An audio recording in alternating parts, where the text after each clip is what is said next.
ધારાસભ્ય જયંતિભાઈ રાઠવાની અધ્યક્ષતામાં રામ મંદિર નિર્માણ અનુસંધાને પાણીબારથી પાનવડ સુધી ભવ્ય બાઇક રેલી યોજાઈ।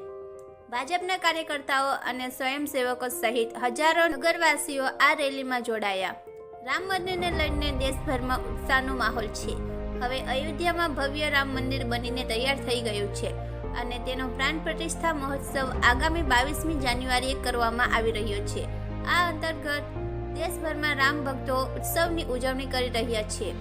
પાવી જેતપુર વિધાનસભાના ધારાસભ્ય જયંતિભાઈ રાઠવા પણ રામ ભક્તો સાથે મળીને એક વિશાળ બાઇક રેલીનું આયોજન કર્યું હતું।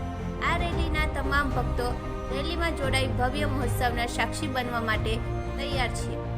પાવી જેતપુર વિધાનસભાના પાણીબાર રામ ટેકરીથી લઈને પાનવડના પંચ પાંડેશ્વર મહાદેવ મંદિર સુધી રેલીનું આયોજન કરવામાં આવ્યું હતું। અયોધ્યામાં રામલલ્લાની પ્રાણ પ્રતિષ્ઠાની અંતિમ ઘડીઓ ગણાઈ રહી છે। એવામાં પાવી જેતપુર વિધાનસભાના ધારાસભ્યોએ પણ તેઓને જુસ્સો બતાવી આ રેલીનું આયોજન કર્યું હતું।